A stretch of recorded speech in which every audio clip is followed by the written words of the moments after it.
Oke, halo semuanya, selamat datang kembali di channel saya starboy_2wheels. Pada kesempatan kali ini saya ingin sharing pengalaman penggunaan dari smartwatch bermerek Infinite Watch Ultra 9 Pro. Ini kenapa saya beli dan kelebihan kekurangannya apa, kita bahas pada video kali ini ya teman-teman. Oke, yang pertama kali saya ingin bahas yaitu harganya. Harganya cukup menarik teman-teman, dengan spesifikasi yang dia kasih ya, di harga 800 ribuan itu oke punya dibanding brand-brand Cina lainnya ya teman-teman, karena yang Cina lainnya biasanya harganya mirip tapi speknya nggak sebagus ini. Oke, yang pertama ingin saya bahas yaitu dari kotaknya teman-teman, apa yang kita dapat.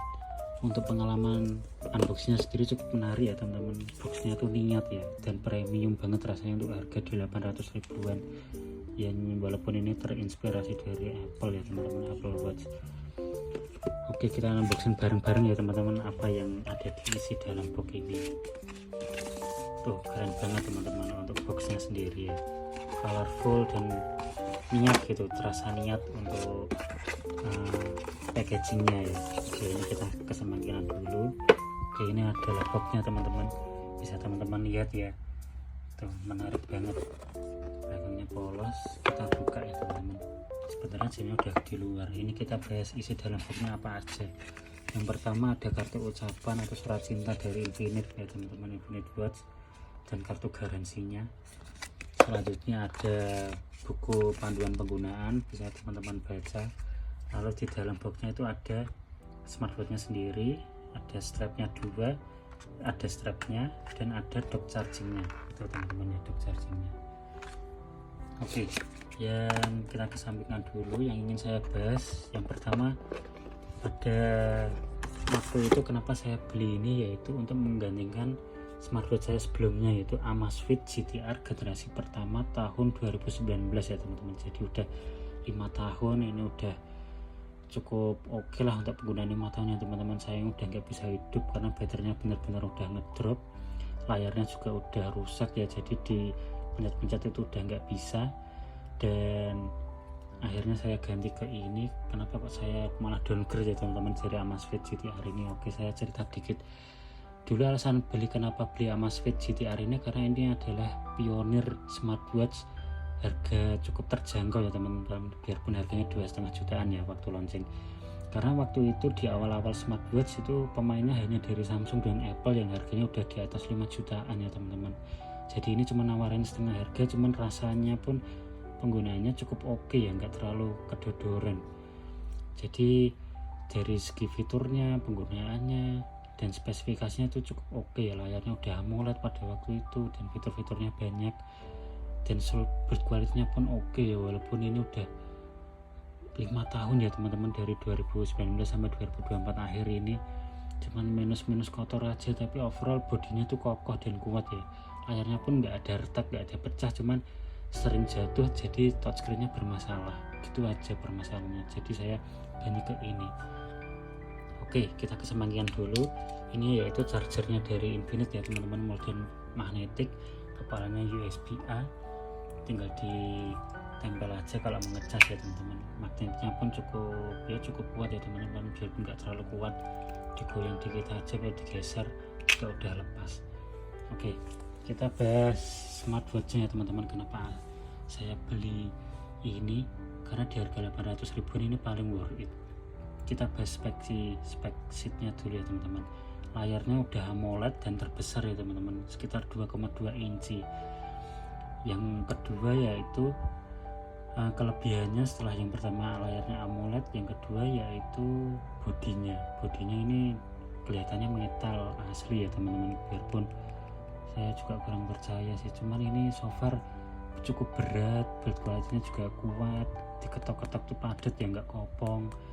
Jadi bodinya itu cukup firm ya teman-teman, atau strong ya, karena mungkin ini dari metal asli ya, dan desainnya terinspirasi dari Apple Watch Ultra ya teman-teman. Dan plek-plek ya, sama natural titaniumnya Apple ya, yang terbaru Apple Watch seri 2, Apple Watch Ultra 2. Ini plek banget teman-teman. Yang kedua kelemahannya yaitu dari fitur-fiturnya itu banyak banget ya teman-teman, banyak dan cukup intuitif penggunaannya, cukup mudah. Di atas untuk notif, ke kanan untuk mode olahraganya yang cukup banyak banget, juga fitur-fitur kesehatan juga cukup oke, cukup banyak.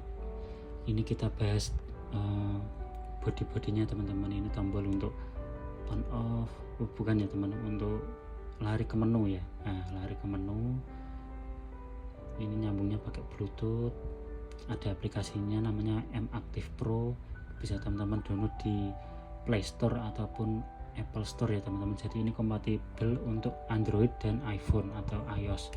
Selanjutnya yang di bawahnya ini adalah tombol power ya teman-teman, ini untuk matiin dan untuk hidupin. Dan selanjutnya sisi kiri ini ada tombol pelengkap aja teman-teman, sebenarnya sama-sama kayak tombol kedua ini, cuman biar ini nempel desainnya ke Apple Watch saja. Selanjutnya ada mikrofon dan speaker ya teman-teman. Jadi ini tuh ada mic dan mikrofon atau speaker ya teman-teman, tapi dia nggak bisa buat telepon ya teman-teman. Jadi anehnya gitu, mungkin ini salah satu jadi kelemahannya juga ini, nanti kita bahas ya teman-teman. Jadi OS nya itu nggak terlalu matang ya teman-teman, jadi nggak bisa buat nelpon ataupun musikan ya teman-teman. Jadi ini speakernya sendiri untuk memutar lagu dari HP, nanti suaranya keluar dari sini teman-teman, dan speakernya pun cukup lantang ya. Untuk mic-nya sendiri itu ini bukan untuk telepon tapi untuk manggil Siri-nya teman-teman, tapi namanya Michael seperti ini. Hai Michael. Oke, kita coba lagi. Hai Michael. I'm here. Nah itu teman-teman, ke-trigger dia Siri-nya tapi namanya Michael, dan ini pun gak terlalu sensitif ya teman-teman. Kita coba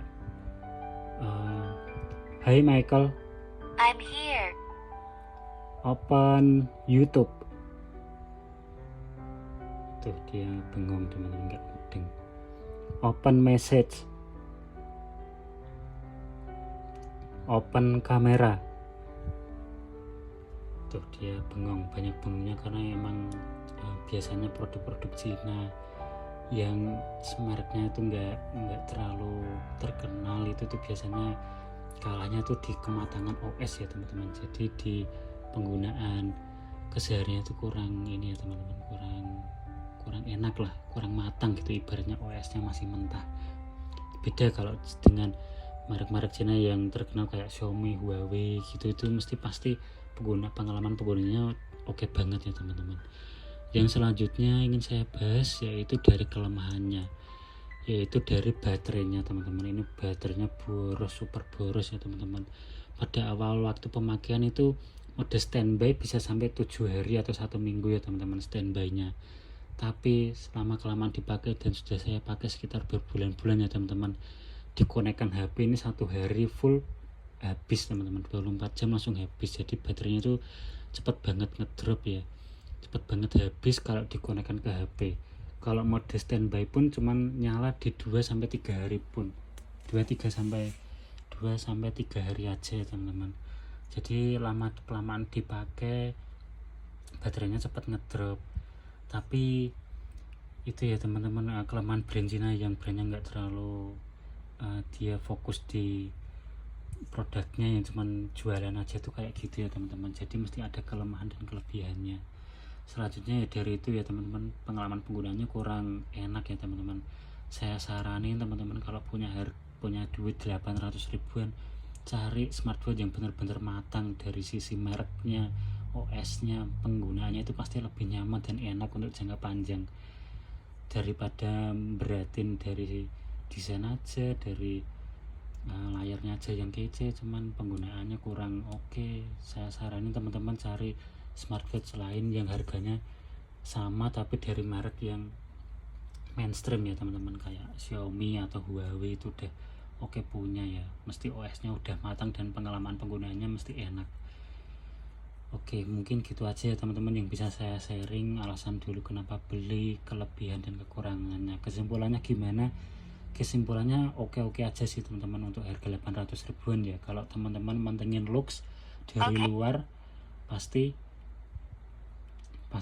ini ya teman-teman, pasti suka dengan harga 800 ribuan ya, karena desainnya cakep dan juga materialnya oke punya. Jadi no komplain sih untuk harga 800 ribuan.